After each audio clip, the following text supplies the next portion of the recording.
अगर ठान लो तो कुछ भी मुश्किल नहीं है, कुछ भी इम्पॉसिबल नहीं है। अगर हम ठान ले अपने दिमाग में कि ये चीज़ मुझे चाहिए ही चाहिए, if it is your burning desire, वो आपकी लाइफ में आके ही रहेगी, उसको कोई नहीं रोक सकता आने से।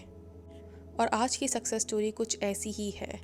ये जो क्लाइंट था मेरा, he manifested marriage with SP with in just 2 months, वो भी on a time crunch. Let's see how did he do it, क्या स्टोरी थी उसकी। बट उससे पहले, hi, my name is Shivani, I am a manifestation coach. I teach people how to turn their dreams into reality using their own subconscious mind. So if you looking to book a session with me, check the description, आपको इसमें सारी detail मिल जाएगी कि how to contact me. And yes, अगर आपको session नहीं लेना है तो you can just directly buy manifest your SP unapologetically course. वो 8 से 10 घंटे का एक कोर्स है जिसमें आप सारी डिटेल जान जाओगे कि how to manifest your SP। उसके अंदर वो सारी डिटेल है जो ज़रूरी है to manifest your SP unapologetically. हाँ, एक चीज़ और मुझे बात करनी है, एक चीज़ के बारे में और मुझे बात करनी है, विच इज़ मेंबरशिप। तो गाइज़, बहुत सारे लोगों ने बोला था कि आप लाइव क्यों नहीं आते, लाइव क्यों नहीं आते, और मेंबरशिप का प्राइस रिड्यूस करने के लिए भी बोला था। तो वो मैंने रिड्यूस कर दिया है। तो मैंने ऐसा डिसाइड किया है कि जो भी मेरे मेंबर्स होंगे चैनल के, उनके लिए I will come live on my channel once a week for half और 1 hour, वो हम देख लेंगे। अगर ज़्यादा टाइम हुआ मेरे पास तो ज़्यादा देर के लिए आ जाऊँगी, अगर मेरे पास कम टाइम हुआ तो आधा घंटा लाइव आ जाऊँगी। तो आप चैनल ज्वाइन कर सकते हो and I will see you there. Now let's start this video.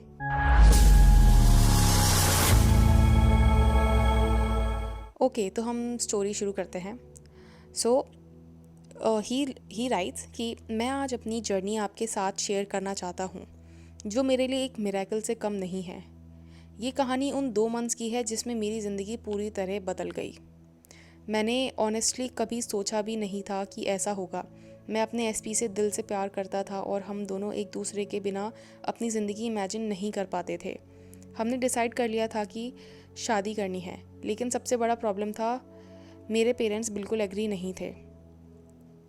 उनके लिए फैमिली बैकग्राउंड, कास्ट, रिलेटिव्स की सोच और सोसाइटी की बातें सबसे ज़्यादा इम्पॉर्टेंट थी। हर बार मैं उनसे बात करता था तो उनका जवाब एक ही होता था, ये शादी हम कभी एक्सेप्ट नहीं करेंगे। मेरे लिए वो डेज़ बहुत पेनफुल थे। मैं दिन रात बस इसी टेंशन में रहता था। मुझे लगा था शायद अपनी लव स्टोरी खो दूंगा, और सबसे बड़ा प्रेशर ये था कि सिर्फ दो मंथ्स बचे थे। मुझे ऐसा लग रहा था जैसे मैं 2 दुनियाओं के बीच फंस गया हूँ। एक तरफ मेरा प्यार, दूसरी तरफ मेरे पेरेंट्स की स्ट्रिक्ट नो। मुझे अभी याद है, मुझे अभी भी याद है वो रात जब मैं अपने रूम में अकेला था और बस रो रहा था। दिल में बस एक सवाल था, क्या मैं अपनी खुशी सेक्रीफाइस कर दूंगा सिर्फ इसलिए क्योंकि मेरे पेरेंट्स एग्री नहीं कर रहे। उस वक्त मुझे ऐसा लग रहा था जैसे सारे रास्ते बंद हो गए हों। मुझे समझ ही नहीं आ रहा था क्या करूं। तभी मैंने डिसाइड किया कि मुझे हेल्प लेनी चाहिए। मुझे एक ऐसी गाइड चाहिए जो मुझे इस डार्कनेस से निकाल सके। तभी मैंने आपको कांटेक्ट किया। जब मैंने अपनी स्टोरी आपको बताई तो मैं बहुत ज़्यादा होपलेस था। मैंने स्ट्रेट आपसे यही कहा था, मैम टाइम बहुत कम है, मुझे लगता है ये इम्पॉसिबल है। आपकी कामनेस ने मुझे बहुत इम्पैक्ट किया। आपने मेरी बात पेशेंटली सुनी, मुझे समझाया और मुझे कॉन्फिडेंस दिया कि सब कुछ पॉसिबल है, बस आपके थॉट्स बदलने की ज़रूरत है। मैं पहले बिलीव नहीं कर पा रहा था, दिल में डाउट्स थे, दिमाग में फियर था, लेकिन आपके वर्ड्स मेरे लिए एक लाइट जैसे थे। उन 2 महीनों की जर्नी में सबसे बड़ा चैलेंज मेरा अपना दिमाग था। रोज़ कभी होप मिलती, कभी होपलेसनेस आ जाती, कभी लगता कि शायद पेरेंट्स मान जाएंगे, कभी लगता कि सब ख़त्म हो गया है।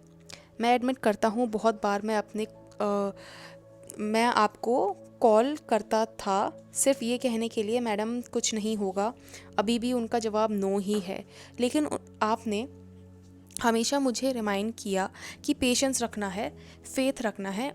आपने मुझे समझाया कि रिजल्ट्स इमीडिएटली दिखने ज़रूरी नहीं है, लेकिन अंदर कुछ शिफ्ट हो रहा है। और स्लोली मुझे अपने अंदर एक सटल चेंज फील हुआ। पहले मैं बस हेल्पलेस फील करता था, अब धीरे धीरे मुझे लगने लगा कि शायद चीज़ें चेंज हो सकती हैं। छोटे छोटे स्मॉल शिफ्ट से स्टार्ट हुआ। पहला नोटिसेबल चेंज तब आया जब मेरे पेरेंट्स का टोन थोड़ा सॉफ्ट हुआ। पहले वो मुझे सुनना भी नहीं चाहते थे, लेकिन एक दिन मेरी मॉम ने कैजुअली मुझसे पूछा, तुम इतने सीरियस क्यों हो उस लड़की के लिए? तुम्हें सच में लगता है कि वो तुम्हारे लिए राइट है? ये उनका पहला स्टेप था सॉफ्टनेस की तरफ। मुझे तब रियलाइज़ हुआ कि कुछ तो चेंज हो रहा है। उसके बाद थोड़ा टाइम गुजरा। मैं अब भी नर्वस था, लेकिन अंदर से थोड़ा कॉन्फिडेंट भी था। और फिर एक दिन मेरे डैड, जो सबसे ज़्यादा स्ट्रांगली अगेंस्ट थे, उन्होंने मुझे बोला, देखो बेटा, अगर तुम खुश हो तो हम भी खुश हैं, हमारी तरफ से ब्लेसिंग है। मुझे याद है जब उन्होंने ये वर्ड्स बोले, मेरी आंखों में टीयर्स आ गए। मुझे लगा जैसे एक इम्पॉसिबल माउंटेन क्रॉस हो गया हो। और फाइनली जब वो 2 मंथ्स कंप्लीट हुए, मेरी शादी एग्जैक्टली वैसे ही हुई जैसे मैंने अपने सपने में देखा था। दोनों फैमिलीज एक साथ बैठी थी, सब एंजॉय कर रहे थे। मेरे पेरेंट्स स्टेज पे खड़े थे, हमें आशीर्वाद दे रहे थे। मुझे लगा मैं सपना देख रहा हूँ, लेकिन ये सपना रियलिटी बन चुका था। शादी के बाद जब मैं आपसे बात किया तो मेरी आवाज़ रो रही थी। मैंने बस इतना कहा, मैम आपने मुझे होप दी थी जब मैं बिल्कुल टूट गया था। आपकी वजह से मैं ये मिरेकल एक्सपीरियंस कर पाया हूँ। Thank you for showing me कि इम्पॉसिबल भी पॉसिबल हो सकता है। Thank you so much for your kind words. आज मैं कॉन्फिडेंटली कह सकता हूँ कि इस जर्नी ने मुझे एक बड़ी चीज़ सिखाई। कभी भी बाहर के सर्कमस्टांसेस को फाइनल मत समझो। ये मैं आप लोगों को हमेशा से बोलती हुई आई हूँ कि फाइनल सर्कमस्टांसेस वही हैं जो आपके दिमाग में हैं। अगर आपने अपने दिमाग के सर्कमस्टांसेस को छोड़ दिया, सर्कमस्टांसेस कह रही हूँ, उस इमेजिनेशन को छोड़ दिया, तो 3D में भी फिर चेंज नहीं होगा। दूसरी चीज़, पेरेंट्स का नो भी चेंज हो सकता है। टाइम कितना भी कम हो, मिरेकल हो सकता है। और सबसे इम्पॉर्टेंट, आपने जो गाइडेंस और सपोर्ट दिया मुझे, वो स्ट्रेंथ देता था। मैं अकेला फील नहीं करता था। मैं आपको और ज़्यादा ब्रिज ऑफ इंसिडेंट्स देना चाहता हूँ। सबसे पहला शिफ्ट मुझे मेरी मॉम में दिखा। पहले वो मुझसे इस टॉपिक पे बात करना ही अवॉइड करती थी। जैसे ही मैं एसपी की बात करता था, वो गुस्सा हो जाती थी और बोल देती थी, हमसे बात मत करो इस बारे में। दूसरा एक ब्रिज हुआ जहाँ पे एक मिनट, सॉरी गाइज, सॉरी, उन्होंने ये भी लिखा है कि जो चीज़ उन्होंने ऊपर लिखी थी वो वही उन्होंने नीचे भी लिखा है कि उनकी मॉम ने पहले बोलती थी हमसे बात मत करो इस बारे में, और नीचे उन्होंने लिखा है कि तुम इतना इंसिस्ट क्यों कर रहे हो, तुम्हें उस लड़की में ऐसा क्या लगता है। वो एक नॉर्मल सा क्वेश्चन था, लेकिन मेरे लिए एक बड़ा शिफ्ट था। पहली बार उन्होंने ओपन एंडेड क्वेश्चन किया बिना गुस्से के। मुझे लगा जैसे एक दरवाज़ा हल्का सा खुल गया हो। दूसरा ब्रिज ऑफ इवेंट्स था, वो एकदम अनएक्सपेक्टेड था। मेरे एक रिश्तेदार घर आए जो हमारे क्लोज फैमिली फ्रेंड भी थे। उन्होंने बात बात में कैजुअली कहा, लड़की तो बहुत अच्छी है, हमने सुना है कि दोनों एक दूसरे को पसंद करते हैं। आजकल के टाइम में बच्चों की पसंद सुनना ही बेस्ट है। मेरे पेरेंट्स ने कुछ रिस्पॉन्स नहीं दिया उस वक्त, लेकिन मुझे उनके फेसेस पे क्लियर दिखा कि उन्होंने सोचना शुरू कर दिया है। मुझे लगा जैसे यूनिवर्स किसी को भेजकर उनके माइंड को सॉफ्टन कर रहा है। तीसरा जो ब्रिज ऑफ इंसिडेंट हुआ वो था, मेरे पापा हमेशा सबसे ज़्यादा अगेंस्ट थे। पहले वो एकदम लाउड नो बोलते थे, लेकिन धीरे धीरे मैंने नोटिस किया कि वो चुप रहने लगे। एक दिन मैं एसपी की बात कर रहा था और मुझे लगा फिर से कन्फ्रंटेशन होगा, लेकिन उस दिन पापा ने कुछ नहीं बोला, सिर्फ चुप रहे और टॉपिक चेंज कर दिया। उनका ये साइलेंस मेरे लिए एक बड़ा शिफ्ट था। पहले के कंपैरिजन में ये भी एक प्रोग्रेस थी। मुझे लगा जैसे वो अपने अंदर कन्फ्लिक्ट कर रहे हैं। चौथा ब्रिज ऑफ इंसिडेंट, एसपी का पेशेंस। इस जर्नी में एक और बड़ी चीज़ थी मेरे एसपी का पेशेंस। मैं कभी कभी बहुत नेगेटिव हो जाता था, मुझे लगता था शायद वो थक जाएगी, लेकिन उसने एक बार मुझे बोला, मैं तुम पर और तुम्हारी फैमिली पर ट्रस्ट करती हूँ, तुम्हारे पेरेंट्स भी समझ जाएंगे, हम दोनों स्ट्रांग रहेंगे। उसके ये वर्ड्स मेरे लिए बहुत सूदिंग थे। मुझे लगा यूनिवर्स मुझे स्ट्रेंथ दे रहा है एसपी के थ्रू। एक शाम को मेरे पेरेंट्स ड्राइंग रूम में बैठे थे। मुझे लगा फिर से कोई टेंशन वाली बात होगी, लेकिन अनएक्सपेक्टेडली मेरी मॉम ने मेरे डैड से कहा, बेटे के लिए ये डिसीजन ईजी नहीं है। वो इतना स्ट्रांगली फील करता है, शायद हमें सीरियसली कंसिडर करना चाहिए। पापा ने तुरंत हाँ नहीं कही, लेकिन उन्होंने सिर्फ एक लाइन बोली, देखते हैं। ये 2 शब्द मेरे लिए गोल्ड थे। मुझे लगा जैसे हिमालय हिल गया हो। आयरॉनिकली जो रिलेटिव्स पहले प्रेशर क्रिएट कर रहे थे, उन्हीं में से एक ने सपोर्ट कर दिया। एक फैमिली फंक्शन में बात चली और उन्होंने बोला लड़का खुश है तो पेरेंट्स को भी खुश होना चाहिए, अब ज़माना बदल गया है। मेरे पापा ने कुछ आर्ग्यू नहीं किया, सिर्फ सुनते रहे और मुझे लगा कि उनके अंदर एक्सेप्टेंस की सीड गिर गई है। फिर एक दिन मेरे पापा ने डायरेक्टली मुझसे पूछा, तुम्हें लगता है कि तुम्हारी लाइफ उसके बिना पॉसिबल नहीं है? मैंने कामली कहा, हाँ पापा, वो ही मेरी ज़िंदगी है। वो आंसर सुनकर उन्होंने पहली बार मुझे गुस्से से नहीं देखा, सिर्फ चुप हो गए। मुझे लगा उनका हार्ट स्लोली मेल्ट हो रहा है। एक छोटी सी हेल्थ इशू भी एक ब्रिज बनी। मेरे डैड को एक दिन बीपी हाई हो गया और डॉक्टर ने उन्हें स्ट्रेस अवॉइड करने को कहा। तब मेरी मॉम ने मुझसे कहा, अगर तुम इतना चाहते हो तो हम क्यों तुम्हें रोकें, तुम्हारी खुशी में ही हमारी खुशी है। उस दिन मुझे फील हुआ जैसे सब कुछ डिवाइन टाइमिंग से अनफोल्ड हो रहा है। फाइनली एक रात को मेरे पेरेंट्स ने मुझे बुलाया और कहा, अगर तुम्हें लगता है कि तुम्हारी लाइफ उसके बिना अधूरी है तो हम तुम्हारी खुशी के लिए हम तुम्हारी खुशी के लिए हाँ करते हैं। मुझे याद है उस वक्त मेरी आंखों से आंसू रुक नहीं रहे थे। मुझे ऐसा लगा जैसे दुनिया रुक गई है और मेरी सबसे बड़ी विश पूरी हो गई है। और इस चीज़ में मैं इस लॉ को बहुत बड़ा सपोर्टर मानता हूँ, क्योंकि अगर ये लॉ मेरी लाइफ में नहीं आता, अगर मुझे ये नहीं पता लगता कि मेरे अजम्पशंस ही मेरी रियलिटी क्रिएट करते हैं, मुझे बस परसिस्ट करने की ज़रूरत है, तो मैं कभी भी अपनी डिज़ायर मैनिफेस्ट नहीं कर पाता। कभी भी मैं अपने एसपी के साथ शादी नहीं कर पाता। मैं शादी ही इसलिए कर पाया क्योंकि इस लॉ ने मुझे ये सिखाया कि मैं हर टाइम मैनिफेस्ट कर रहा हूँ, और आपकी वीडियोस ने भी मुझे ये सिखाया है कि मैं हर टाइम मैनिफेस्ट कर रहा होता हूँ। Thank you so much. तो देखो, इस वीडियो में आपको क्या पता लगा? इस वीडियो में आपको ये पता लगा कि देखो, हमें ना अपने देखने का नज़रिया बदलना चाहिए।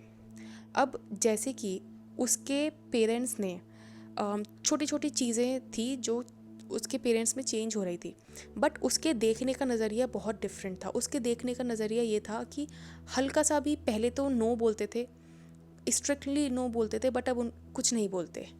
दैट मीन्स कुछ तो कुछ चेंज हो रहा है। और ये एक बहुत बड़ा, आई वुड से ये एक बहुत बड़ा साइन है एक सक्सेसफुल मैनिफेस्टर का। क्यों? क्योंकि आप जिस नज़रिए से अपने ज़िंदगी को देखते हो ना, वही नज़रिया आपकी रियलिटी बन जाता है। ये जो मेरा क्लाइंट था, इसने नज़रिया अपना चेंज किया, ठीक है। उसने धीरे धीरे ये नोटिस किया कि पहले तो नो बोलते थे, फिर अब कुछ नहीं बोलते, फिर बोलते हैं देखते हैं। तो अगर इसकी जगह कोई और होता तो वो इस चीज़ को इस तरह से भी ले सकता था कि यार वो तो हाँ बोल ही नहीं रहे, वो तो अभी भी चुप हो जाते हैं, वो तो अभी भी बोल रहे हैं देखते हैं, मतलब कुछ मूवमेंट नहीं हो रहा, मतलब नो है, मतलब ये, मतलब वो, नेगेटिव मीनिंग देते वो उस चीज़ को। पर क्योंकि ये जो क्लाइंट थे मेरे, इन्होंने नेगेटिव मीनिंग नहीं दिया उस चीज़ को, उन्होंने पर्सपेक्टिव अपना चेंज किया। मैं हमेशा बोलती हूँ ना कि आप ग्लास को आधा खाली देखते हो या आधा भरा हुआ देखते हो, वो आपका नज़रिया है, और वही डिसाइड करता है कि आप ऑप्टिमिस्टिक हो या पेसिमिस्टिक। आपका बोलने का तरीका क्या है, आप सोचते कैसे हो, ये सारी चीज़ें डिसाइड करेंगे कि आप अपनी लाइफ में क्या मैनिफेस्ट करोगे। क्योंकि अगर परसिस्ट नहीं कर रहे हो और नज़रिया चीज़ों को देखने का नहीं बदल रहे हो, दैट मीन्स आपका स्टेट ऑफ कॉन्शियसनेस तो चेंज हो ही नहीं रहा है ना। तो स्टेट ऑफ कॉन्शियसनेस चेंज होने का मतलब होता है कि आपका चीज़ों को देखने का नज़रिया बदल जाता है। आप पहले जिन चीज़ों को नेगेटिव तरीके से देखते थे, अब उनको आप पॉजिटिव तरीके से देखते हो। क्यों? क्योंकि आपने ये चीज़ समझ ली है कि the meaning that I give to my life is the way my life will turn out to be. ठीक है, तो हमेशा अपने आप को एक पॉजिटिव थॉट प्रोसेस देने का कोशिश करो। देखो, वो बोलते हैं ना, there is always a blessing in disguise, वो रखा करो। और एक दूसरी चीज़ बोलते हैं कि give every situation a benefit of doubt. ठीक है, मतलब हर नेगेटिव सिचुएशन में से ना कुछ अच्छा निकालने की कोशिश करो। ठीक है, कुछ उसको आई वुड से उसको आप नेगेटिव तरीके से मत लो, उसको इस तरह से लो कि ये जो सिचुएशन है ना, ये भी मुझे मेरी डिज़ायर तक लेके जा रही है। अगर आपका नज़रिया ऐसा होगा ना, अगर आपका पर्सपेक्टिव ऐसा होगा, तो आप लाइफ में जीत जाओगे। लाइफ में जीतने के लिए सिर्फ एक चीज़ ज़रूरी है, आपका पर्सपेक्टिव शिफ्ट होना, आपका थॉट प्रोसेस चेंज होना। और थॉट प्रोसेस चेंज होगा तो आप आसानी से अपनी डिज़ायर मैनिफेस्ट कर लोगे। ठीक है, क्योंकि देखो मैनिफेस्टेशन में सिर्फ एक चीज़ ज़रूरी है, persistence. If you are not persisting in your assumption तो आप भूल जाओ कि कुछ भी मैनिफेस्ट होगा, क्योंकि this is called law of assumption for a reason. It is law. ठीक है, मतलब ऐसे ही काम करेगा। आप चाहे कान उल्टा पकड़ो या सीधा पकड़ो या ऊपर से पकड़ो या नीचे से पकड़ो, वो ऐसे ही काम करेगा। मतलब what ever you will assume will become your reality. अब इस चीज़ को आप मानो नहीं मानो वो आपकी वो है, मर्जी है। ठीक है, बहुत से लोग बोलते हैं कि हम नहीं मानते भाई, हम तो डेस्टिनी में ही मानते हैं। तो वो आपका थॉट प्रोसेस है, मैं कुछ नहीं कर सकती, मैं ऐसे लोगों से बहस भी नहीं करती। आपका थॉट प्रोसेस है, आप मानते हो, मैं उनकी हाँ में हाँ मिला देती हूँ, हाँ ठीक है, हाँ हम। क्योंकि भाई देखो, मैंने आज तक कभी अपना चैनल भी प्रमोट नहीं किया है, ना मैंने अपने रिश्तेदारों को इस चैनल के बारे में बताया, ना मैंने अपने घर पे इस चैनल के बारे में बताया। क्यों? क्योंकि मैं चाहती हूँ कि जो नीडी है इस लॉ का, उसके पास मेरी वीडियोस अपने आप पहुँच जाएंगी, because they will attract it. मैं जानबूझ के बता के किसी को अपने चैनल को नहीं ग्रो कराना चाहती, क्योंकि वो उस चीज़ को शायद उस नज़रिए से ना देखे जिस नज़रिए से मैं चाहती हूँ कि वो मेरी वीडियोस को देखे। ठीक है, तो मैं फोर्स भी नहीं करती। ठीक है, आपकी मर्ज़ी, आपको मानना है मानो, नहीं मानना है बाहर में जाओ, आई डोंट केयर। ठीक है, तो मैं बस आपको यही बताना चाहती हूँ कि persistence is the key. If you want to manifest something you have to persist in that assumption. आपने कभी देखा है क्या कि मतलब आज ग्रेविटी काम की, आज ग्रेविटी काम नहीं की, आज सुबह 2 बजे ग्रेविटी काम नहीं की, हम उड़ गए, हमने आसमान छू लिया। Did you ever feel this? या फिर आपने कभी ऐसा फील किया हो कि आज थर्मोडायनेमिक्स के लॉ काम नहीं किए, या फिर आज प्रेशर के लॉज काम नहीं किए, या फिर आज कोई और लॉ काम नहीं, इनर्शिया नहीं काम किया, आज न्यूटन के लॉज काम नहीं किया? ऐसा देखा है आपने कभी? नहीं देखा होगा। क्यों? क्योंकि these are called laws for a reason. मतलब ये ऐसे ही काम करते हैं। पेड़ पे से फल टूट के नीचे ही गिरेगा, ऊपर उड़ के नहीं जाएगा, because it is the law. इसी तरह से आप हर टाइम मैनिफेस्ट कर रहे होते हो। आप मानो मत मानो वो आपकी मर्ज़ी है। आप हर टाइम क्या सोच रहे हो वही डिसाइड करेगा कि आप क्या मैनिफेस्ट करोगे। आप मानो मत मानो आपकी मर्ज़ी है। ठीक है, मैं हमेशा यही बोलूँगी कि परसिस्टेंस इज़ द की।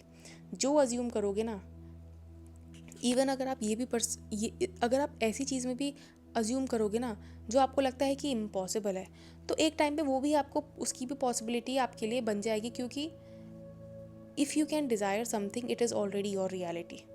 आपके दिमाग में डिज़ायर ही इसलिए आती है क्योंकि वो ऑलरेडी आप एक रियलिटी में जी रहे हो। It is possible for you. तो अगर आपके दिमाग में वो डिज़ायर आ रही है, it is possible for you. आपकी परसिस्टेंस पे डिपेंड करता है कि आप उसको पालोगे या नहीं पालोगे। ओके, तो आई होप आपको ये वीडियो पसंद आई होगी, and if you did, you know the drill, like share and subscribe.